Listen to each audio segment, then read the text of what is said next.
Alright, it's time.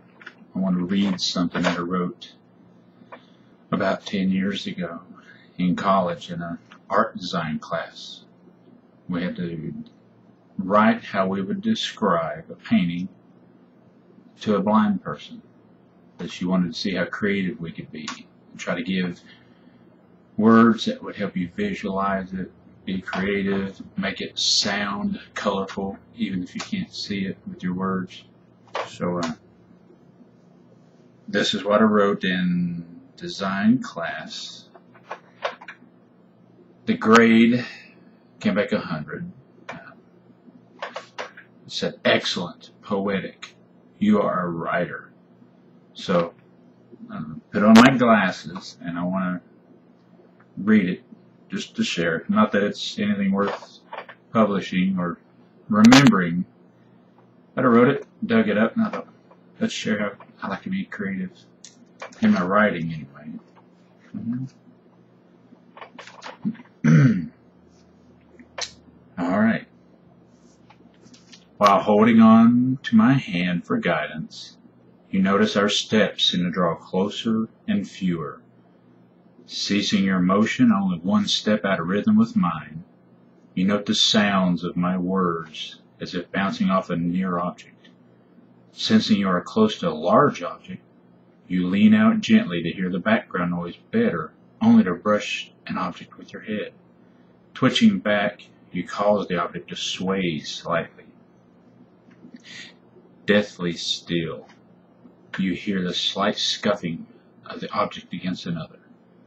You hold a breath, realizing the enormity of the object, only inches from yourself. With the left and right edges spanning beyond the fingertips of our outstretched arms, you and I begin taking in the sea of brilliant colors by letting our eyes meander throughout the canvas. As if mowing a field of grass, our eyes dart left to right due to the inability to fit the vastness of the painting into our field of view. Beginning at the lower left, a wave of red and blue pigments intertwine one another for a dance clear across the canvas over to the upper right. Meanwhile, yellow takes flight, only to mix slightly in midair with red and blue, crashing onto the canvas as if it were a disabled plane. The yellow slides for inches, leaving a scattering of orange-greenish debris splotches along the way. Cornering the sliding yellow crash site from advancing, a knife blade full of purple-black mixture skirts the yellow, only to come back and slash it down the middle, leaving a wondrous complement of purple-black smears on top of the yellow, as if it were an overpass to the bare and white canvas left unattended. Seeming to be a lone color, a toned-down green is lifted by the knife.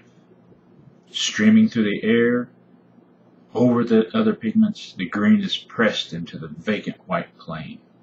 Scooping and shaping the perimeters of the green, the knife acts as a mother kneading bread dough.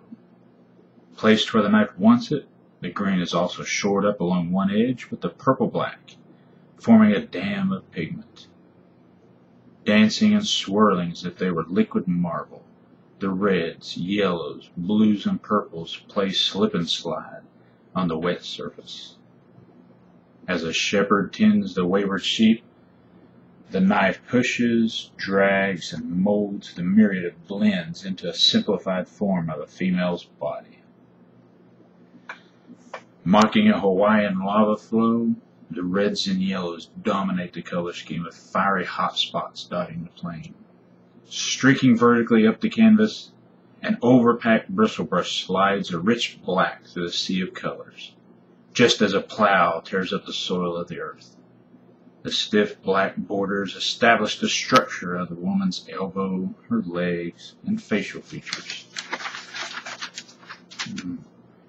As if the pools of color were moldable clay forms, the paint-packed bristle brush takes twists like a figure skater in and out of the neighboring colors. With each twist of the black tornado, vast ranges of secondary hues form along the damage path. Stepping back a few steps, I see the artist has only tried to catch a brief moment of the object's being, as if the painting was a blurred snapshot of a woman's presence. Although the painting appears to have been thrown together overnight, I see on the fact sheet below the painting that the artist labored for 18 months on the art piece. So, leaving the artwork for the next viewer, I can't help but feel exhausted from following the artist's path of art creation. I got excellent grade on it. I had to read it in class and managed to.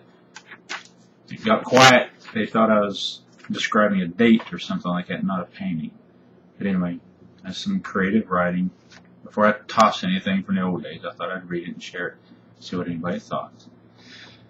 That is me, 2011.